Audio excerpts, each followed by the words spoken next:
ini sesuatu yang mesti dirayakan secara bersama-sama. Terutama puasa ini. Jadi puasa ini mesti digembirahi oleh semua orang. Karena apa? Ibadah itu yang paling universal. Itu puasa. Paling universal puasa itu. Dan rumusnya semuanya sama. Enggak makan, enggak minum, dan enggak mengumbar syahwat. Semua. Kalau haji hanya orang Islam. Kalau misa hanya orang Nasrani. Kalau ke sinagog hanya orang Yahudi. Kalau nyepi, kalau itu galungan, kuningan hanya orang Hindu.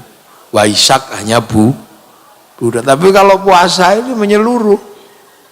Hampir semua agama itu punya pelajaran puasa. Orang Nasrani punya pelajaran puasa, Jumat Agung itu puasa. Orang Hindu puasa, bahkan lebih susah puasanya, karena amati agni, amati karya, yang kemudian dikenal dengan namanya nyepi. Puasanya panjang. Orang Buddha juga pelajaran puasa ada, kalau menempuh perjalanan 8 jalan menuju nirwana itu puasa. Makanya di Thailand itu banyak sekali, di Myanmar itu pertapa-pertapa yang puasa. Orang Hindu puasa, saya ke Kailas, di salah satu puncak di Kathmandu, itu ada yang puasa sudah 30 tahun. Puasa. Kita mengenal agama Yahudi juga ada pelajaran puasa, kalau Yom Kippur dia puasa. Peringatan Yom Kippur. Dulu ada agama kuno, namanya Zoroaster. Tuhannya 2. Yang Tuhan 2 ini suka kelahi. Tuhan terang namanya Ahriman, Tuhan gelap namanya Ahura Mazda. Nah ini kalau kelahi, Tuhan terang kok kalah, Tuhan utama ini kalah. Yang menang Tuhan gelap, maka ada gerhana. Nah gerhana itu menurut orang Zoroaster yang nabinya bernama Zarathustra, mereka juga melakukan puasa, bahkan sampai 90 hari. Orang Majusi, Iran dan sekitarnya itu penyembah api, itu kalau api utama padam, dia puasa. Orang Mesir dulu yang Tuhannya Ra, itu kalau sampai terjadi pergeseran matahari dia puasa. Jadi hampir semua agama itu punya pelajaran puasa. Makanya ketika Allah memerintahkan puasa itu pakai landasan kama kutiba 'alal ladzina min qablikum, seperti orang dulu juga kusuruh puasa, karena puasa ini ibadahnya orang dulu, maka puasa ini paling familiar di dalam sejarah peradaban manusia. Orang Romawi kalau mau berangkat perang juga puasa. Gitu. Orang-orang dengan di Shaolin, di kuil pesilatnya Cina sana, itu puasa. Mereka menyebut kultivasi, itu puasa. Jadi puasa ini bukan sesuatu yang baru, juga bukan sesuatu yang diada-ada. Ya memang dari dulu orang puasa, makanya Nabi Adam itu dulu puasa.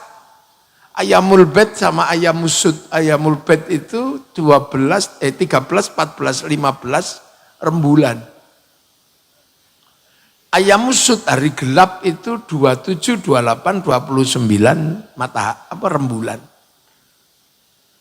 Semua orang Sinto, agama Sinto, juga melakukan puasa.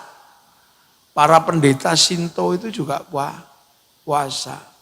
Jadi agama tidak ada satupun yang tidak punya ibadah untuk puasa. Makanya Islam dikatakan bahwa ini ibadah semenjak orang dulu. Nah itu makanya karena ini ibadahnya orang dulu maka ya trending. Dia trending. Dan sejarah-sejarah besar itu dulu juga dimulai dengan puasa. Makanya orang Jawa sendiri puasa itu bukan sesuatu yang baru. Dan dinamika puasa di Jawa ini macam-macam. Tergantung hajatnya. Ada yang pengen dapat istri cantik, puasa. Iya. Yang santri ke masjid baca ya Rohmanu ya Rohim. Tapi yang asli lokal ya cari pohon besar bacanya Sunamata Kaji Ajiku Jaranku. Ya puasa. Jadi jangan dikira loh ya orang. Orang pengen kuat juga puasa. Aji Bandung Bondowoso itu harus melakukan puasa. Pancasona, Rawaruntek itu pasti melakukan puasa. Dan puasanya lebih lama. Makanya puasa itu dinamikanya banyak. Ada puasa makan nasi putih tok itu. Mutih. Ada puasa makan umbi-umbi tok ngerowot. Ada puasa makan ini apa? Daun-daun tok gitu. Itu namanya ngidang. Ada puasa gandul di pohon ngalong. Ada puasa jalan tok itu lelono namanya. Ada puasa nggak kena matahari, nggak kena lampu, nggak kena sinar, pati geni. Jadi dinamika puasa ini banyak. Makanya jangan heran gitu.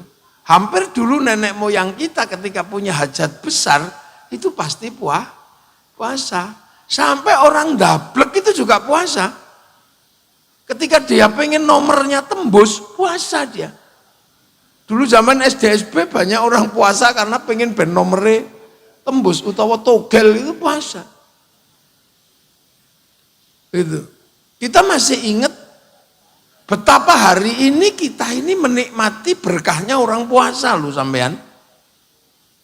Sampean tinggal di Yogyakarta ini, yang disebut kota toleransi, yang disebut kota paling nyaman, Jogja berhati nyaman. Ini berkahnya orang puasa. Sampean jangan lupa. Puasanya siapa? Puasanya Ki Gede Pemanahan. Loh. Jadi Ki Gede Pemanahan ini mendapatkan hak dari kerajaan Pajang untuk memilih tanah sebagai hadiah karena mampu menyelesaikan tugas. Tapi ternyata tanah kosong di Jawa itu sudah nggak ada selain tanah yang berpenghuni demit. Nah maka Kanjeng Sunan Kalijogo mengatakan kamu terserah pilih mana, yang kosong tinggal rumah demit semua.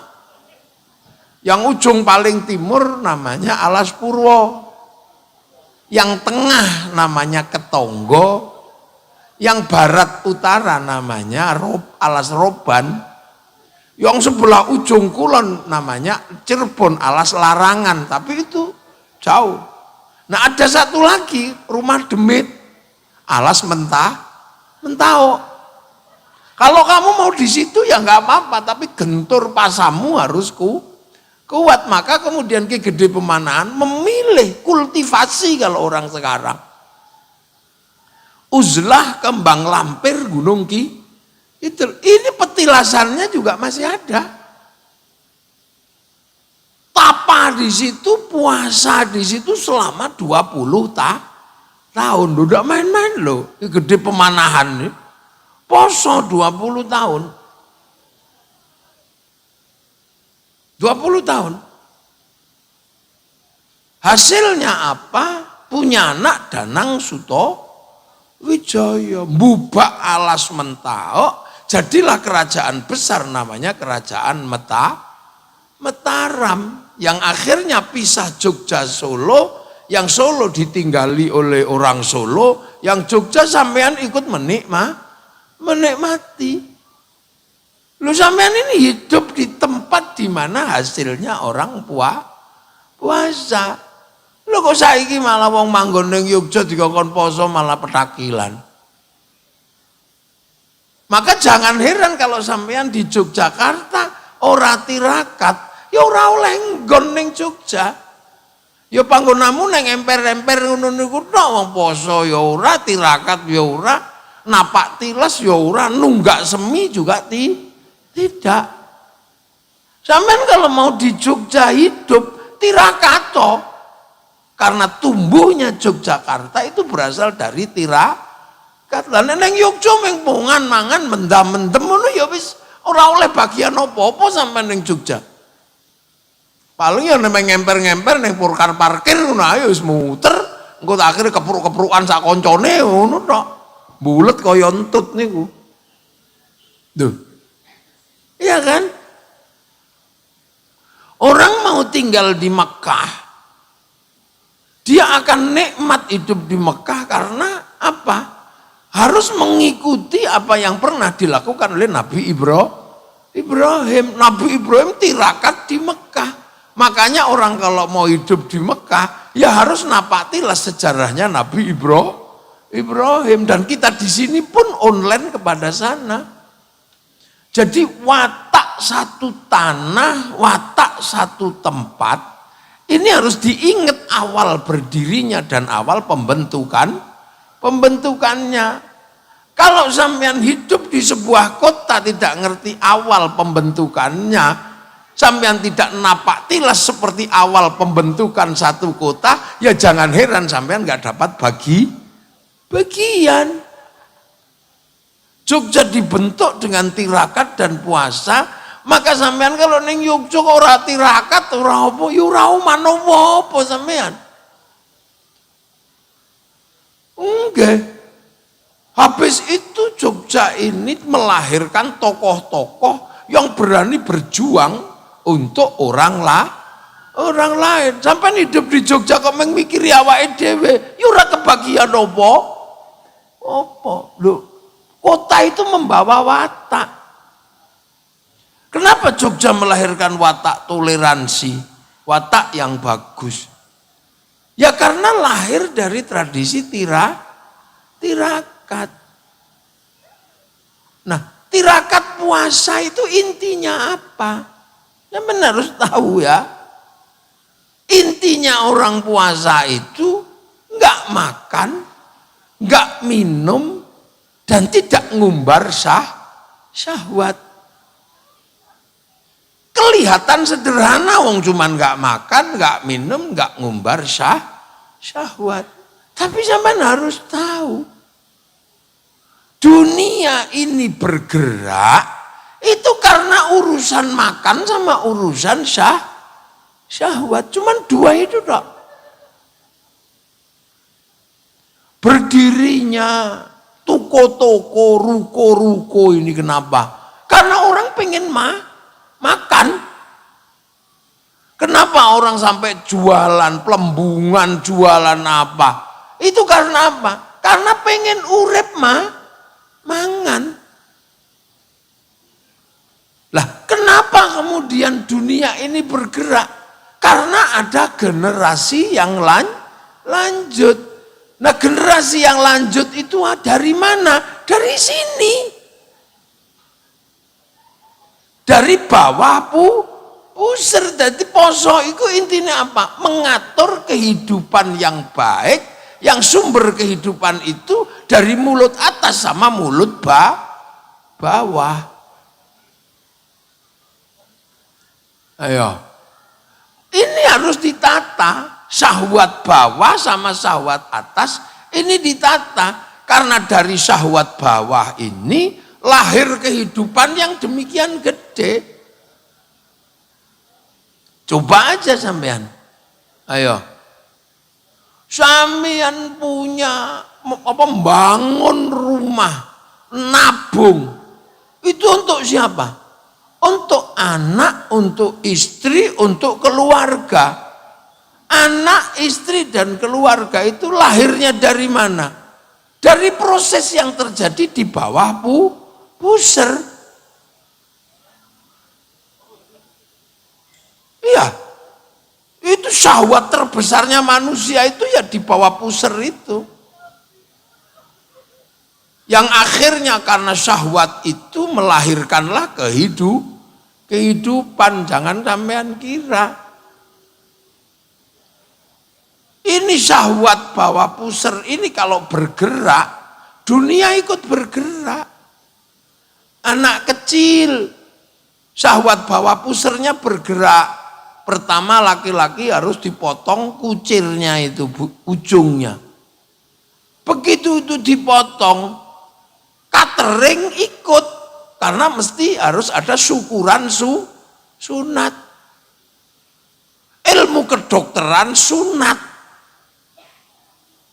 Obat luka untuk sunat. Itu. Setelah itu dia gede. Mulai gede. Walah kehidupan tambah bergerak dari situ semua. Begitu mulai ada anak manusia di dalam perut. Dari syahwat itu tadi. Lahirlah rumah sakit bersalin. Lahirlah dokter kandungan. Begitu keluar bayi, lahir pabrik popok, pabrik pempes. Gede semua jadi manusia yang lahir dari bawah ini melahirkan dunia yang bergerak. Begitu mulai agak gede, lahir sekolahan. Lahir pendidikan, semua dunia bergerak. Begitu dia gatelan kepalanya, lahir pabrik sampo. Triliunan asetnya. Mulai pengen ganti warna rambut, pabrik semir. Triliunan asetnya. Kutuan, lahir pabrik peditok. Triliunan asetnya. Sampean nggak pernah ikut mikir, yang mikir malah orang Tionghoa, makanya pabriknya besar-besar. Duh ya, itu dari manusia, orang-orang Tionghoa itu yang dipikir adalah perbendaharaan kelahiran manusia. Rambut panjang melahirkan industri gunting, lahirlah barbershop. Belum lagi kalau kepalanya harus ditutup melahirkan pabrik jilbab, pabrik topi, pabrik peci, triliunan asetnya. Itu berawal dari mana? Dari syahwat manusia. Mukanya ibu-ibu ini melahirkan pabrik skincare. Kesini melahirkan pabrik celak. Ke bawah sini Eshido. Idepnya melahirkan pabrik maskara. Matanya melahirkan rumah sakit mata, Soflen dan kaca mata, dokter mata. Mata ini menggerakkan aset dunia. Ke bawah sini blush on. Bibir melahirkan pabrik lipstik. Perancis hidup karena bibir manusia. Negara itu. Gigi melahirkan pabrik odol, pabrik sikat. Monyong melahirkan pabrik behel. Ke bawah sini pabrik cukuran, pabrik Firdaus minyak katel itu. Leher melahirkan pabrik dasi, pabrik kalung, liontin. Triliunan, makanya Semar itu, toko Semar itu hidup dari leher manusia. Triliunan dia punya duit. Natasha hidup dari mukanya perempuan. Loh, MS Glow, London Beauty. Loh, bojo kula niku wedok, dadi kula apal. Niku tak gawa niku bojo kula niku wedok. Ya tur tak belanjani yoan, dadi kula rada apal belanjane. Tubuh manusia ini pabrik konveksi. Triliunan asetnya mulai dari Malioboro Mall itu. sampai toko-toko. Itu untuk apa? Ngurusi pakaian manusia. Triliunan ini asetnya, belum tangan. Gelang ini, toko Semar, toko ini, Gajah Tunggal, apa-apa itu. Ini duit semua. Ini orang Tionghoa semua yang punya. Karena dia tahu manusia itu menggerakkan dunia. Cincin lahir, gelang lahir, manikur, pedikur. Ya, nek sampean kan amplas ngene cukup. Kosok. Manikur, pedikur, ketokan kuku, kutek, jam tangan. Bahkan ada jam tangan harganya 11 miliar, jamnya Sahroni. Duit semua zaman hitung. Puser ke bawah ini malah duit tok ini. Duit tok. Iya kan? Ya Amit Sewu, pabrik katok lahir dari sini. Katok panjang, katok pendek, rok. Apa itu yang katoknya perempuan yang cuman segini tok itu apa? Pak itu mbulali aku bojoku ora tau nganggo ngono dadi aku ora ngerti jenenge.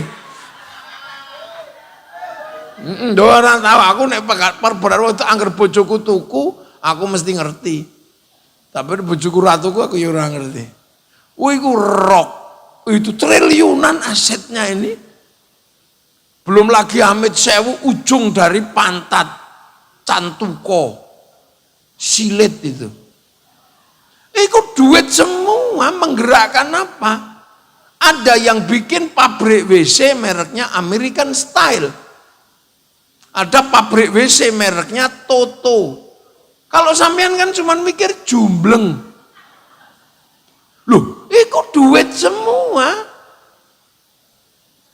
Begitu keluarnya kelancaran. Lahir pabrik obat mencret, Intrustop, Diapet, Diatap. Begitu macet, dul kolak. Itu tumbuh dari mana? Dari sini. Males cewek, tisu basah. Ngono, ben ora lunga-lunga, pempes. Urung ngarepe iki duit tok maneh. Lahir karaoke. Sing ngarep tok. Ini jadi orang Tionghoa itu paling ngerti ngono kuwi. Sampean belas ora melok mikir. Akhirnya sing sugih wong Tionghoa, wong dhek sing ngerti kok. Ya aja nyalahno wong sampean ra melok mikir.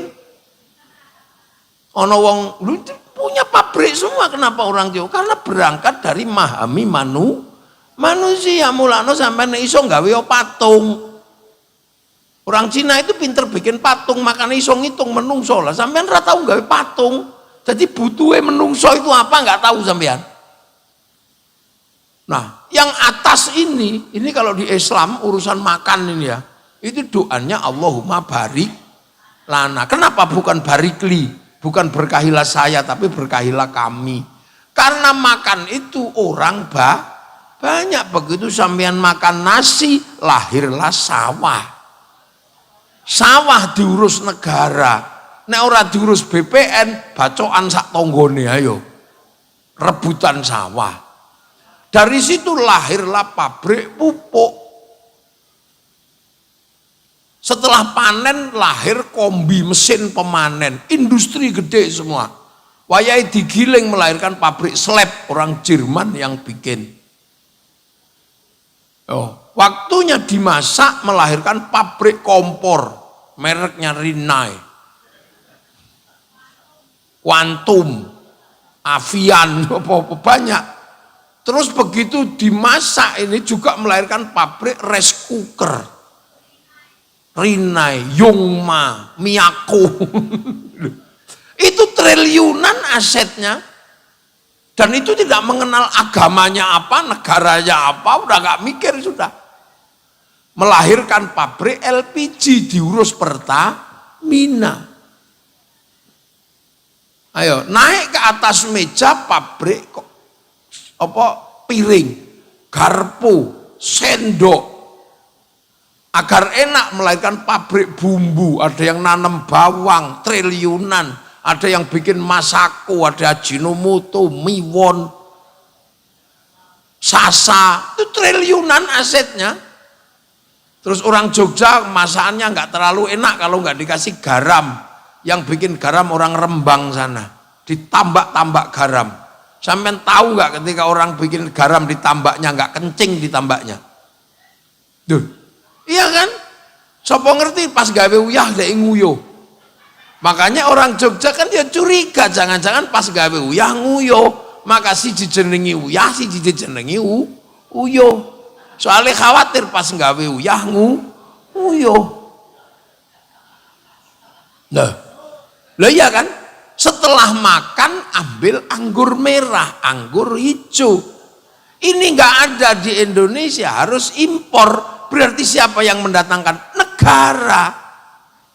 Menunjuk Menteri Perdagangan, ada eksportir, importir, kesepakatan barang masuk, ada bill of lading, letter of intent, jaminannya apa? Obligasi. Satu sistem moneter yang dimiliki pertama kali oleh Bank Devisa New York, punyanya orang Yahudi namanya Rothschild Rockefeller. Jadi sampean mangan lho ana wong Yahudi melu. Jadi dua hal ini lintas agama, lintas suku, lintas negara. Makanya itu harus ditata oleh semua manusia, nggak peduli kamu mau agamanya apa. Makanya semua agama punya aturan puasa, karena itu tidak pandang mau Islam, mau Cina, mau apa, gak ngurus pokoknya. Dua itu harus dijaga. Karena apa? Itu sumber kehidupan. Sementara kalau itu dijaga, hidup manusia akan normal. Ayo, urusan makan kok nggak beres, manusia juga nggak akan normal. Mau sampean ganteng, wayu gitu, begitu urusan yang masuk ke perut dari sini kok nggak beres, sampean juga nggak di manusia, nggak punya harga diri. Ya, terus ngerti mangan we angel, urip iki ya. Urusan mangane kok angel. Wis sampean mesti mumet uripe ndasmu ku. Sak gagah-gagahe wong angger ra ndek dhuwit. Mulane golek bojo ora usah ganteng ora apa-apa. Sing penting sae ana isine. Karena apa? Lapar itu milik semua manusia, semua suku, semua bangsa. Dan lapar itu ora perlu diakal. Soalnya wonge turu nek ngelih ya kerucuk. Sama dengan bawah itu. Dia nggak peduli suku, bangsa, agama apapun, syahwat itu dimiliki oleh semua manusia. Dan syahwat itu orang ngurus. Bocah cilik rung duwe akal, matane rung melek, manuke wis tangi. Betapa itu adalah sistem kehidupan paling kuno. Makanya kalau manusia ke urusan syahwat itu nggak ditata, orang aturan hidup syahwatnya, dia juga nggak punya harga diri. Loh, ayo. Banyak sekali orang ini karirnya bagus gini. Begitu ngatur syahwat tidak bisa, jatuh dia. Rubah rabi, ini habis dia. Jangan. Ada yang karirnya bagus gitu. Urusan makan nggak terkendali, korupsi, habis dia. Wayo. Coba, ada orang biasa-biasa aja, ya gak terlalu kaya, tapi cukup, syahwatnya tertata, ini hidupnya aman, sejahtera, lancar saja. Loh, ini dua pokok kehidupan, makanya puasa itu diajarkan kepada semua manusia, agama apapun. Jangan dikira karena dua ini kunci hidup. Sampean mulai harus memanage dua itu. Ya, urusan bawah pusar sama urusan mulut atas harus ditata. Masih wong wedok ayu ngono iku. Tiba-tiba urusan bawahnya itu ora diurus. Ya ndak punya harga diri. Ting templek ngono pikir dalan ini rusak. Walaupun rupane iki rapati ayu, ya wis pas-pasan. Tapi terjaga bawahnya itu dia punya harga diri. Sama juga urusan makanan. Loh, makanya hidup itu dua itu harus ditata, dan cara menatanya adalah yang paling kuno adalah dengan puasa. Makanya wong nek poso itu sebenarnya adalah menata manusia kembali kepada sistem kehidupan yang paling dasar agar menjadi manusia yang terhormat. Makanya kalau di dalam perintah puasa, kama kutiba 'alal ladzina min qablikum la'allakum tattaqun, agar kamu jadi orang yang bertakwa. Takwa itu apa? Berada dimanapun punya kontrol, merasa ada yang kuasa. Tapi kalau dua itu sudah nggak dilatih, nggak ada. Orang korupsi masih ingat Tuhan, ya nggak ingat. Orang ngejar janda gitu apa masih ingat Tuhan? Ya nggak ingat. Jadi dua-duanya itu kalau nggak dilatih, orang akan lupa pada yang kuasa. Sementara manusia hanya masalah waktu, cepat atau lambat akan kembali pada yang kuasa. Sesuai dengan keyakinannya masing-masing. Kalau yang Buddha kembali pada Sang Buddha di nirwana. Kalau yang Islam kembali pada Allah Subhanahu wa Ta'ala. Kalau yang Nasrani kembali pada Allah Bapa di surga. Yang Hindu kembali kepada Sang Yang Widiwasa di swarga loka. Loh, semua kalau yang Yahudi kembali pada Yahweh di surga. Nah, sementara proses ini kan nggak terlalu lama. Makanya agar sampean ingat yang akan kita tuju kembali ke sana, dua itu mesti kita jaga. Syahwat nggak terjaga, ya rusak hidupmu.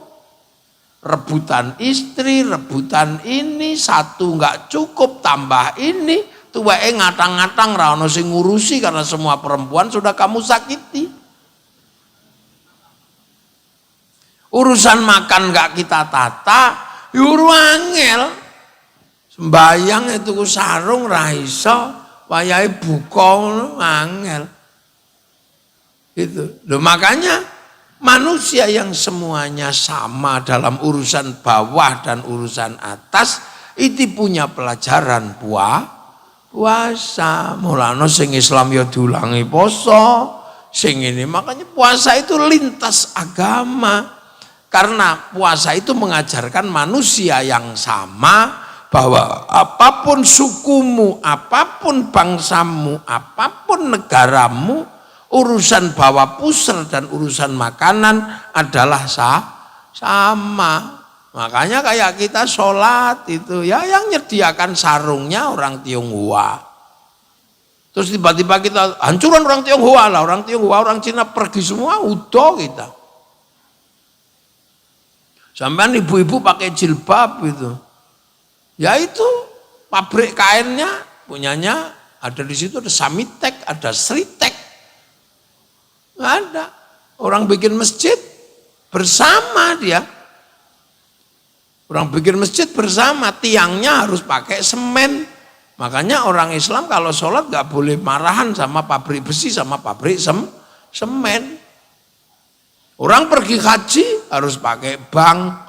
Makanya jangan suka marah-marah sama bank riba, bank haram, rasido budal sampean.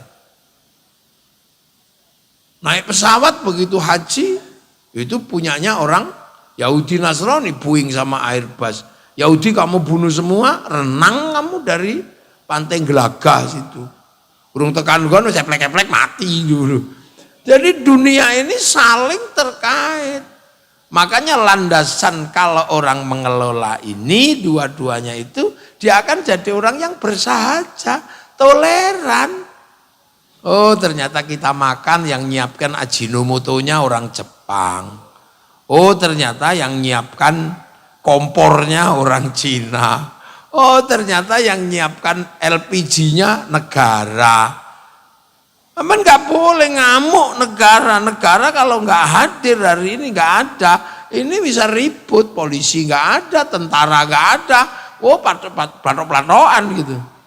Duh, semua terkait. Makanya alhamdulillah teman-teman dari budaya Tionghoa ini memfasilitasi kita untuk kumpul. Karena semuanya akan pada satu muara, harus saling mengerti, harus saling memahami. Riyoyo ngono nah kok terus semua mall itu tutup ya buyar sampean. Arep golek nandi. Makanya kalau selamat Natal tidak boleh. Lah ya wis, tapi nek sampean wis ngateni selamat Natal gak boleh ya aja golek diskon Natal ngono to. Karena nek mall-mall itu nih, kalau ada naskal itu diskon Natal. Loh. Jadi hidup itu jangan ekstrim. Hidup itu harus mengerti bahwa kehidupan kita nggak bisa independen, pasti hidup bersama yang lain. Dalam urusan bawa puser kita bersama yang lain, dalam urusan mulut bersama yang lain. Kadang kita kumpul sama istri kita aja sehingga ini kondom wong liya. Loh coba, nah inilah kehidupan yang sesungguhnya. Makanya Islam mengajarkan mari puasa, agar apa? Kita bisa mengendalikan bibit problem yang paling utama di dunia adalah problem mulut atas dan mulut bawah. Oh loh. Makanya semuanya kenal, mengerti bahwa kalau mau jadi manusia yang benar, yang utuh ya nafsu dari dua itu harus ditata. Karena begitu dua itu nggak ditata, bubar hidupmu. Urusan makan kita nggak beres, urusan syahwat nggak beres, nggak punya harga diri sebagai manusia. Sudah punya anak, sudah punya istri, tertib-tertib, tiba-tiba urusan syahwat ngelompat ke tetangganya. Kamu nggak punya harga diri di depan istrimu, kamu nggak punya harga diri di depan anakmu. Lah nek ana wong ora duwe harga diri di depan keluargane, terus sampeyan dadi apa ning donya? Nah, tata itu mari kita jaga. Makanya semarip dulu nih. Ya mudah-mudahan kita semua hidup di Yogyakarta harus masih ingat bahwa landasan berdirinya Yogyakarta adalah karena tirakat, karena puasa. Makanya sampean kalau mau dapat bagian ya harus itu. Saya punya cerita dari Mbah Noto Suwito dulu. Betapa Pak Harto bisa lahir jadi presiden. Ternyata Bunyai Sukira itu puasa 9 bulan ketika di dalam kandungan. Akhirnya lahir namanya Pak Soeharto jadi presiden 31 tahun. Lu sangangulan poso Bunyai Sukira karena nggak punya harapan. Pengen duwe anak hebat ya tirakat. Loh, moga-moga kita semua dapat pahala puasa dan diterima oleh Allah Subhanahu wa taala. Al-Fatihah. Alamir maghdubi alaihim waladdallin. Amin. Oh, nggih. Bismillahirrahmanirrahim. Allahumma lakasumtu wa bika aftartu wa ala rizkika aftartu bi rahmatika ya arhamar rahimin. Assalamualaikum warahmatullahi wabarakatuh.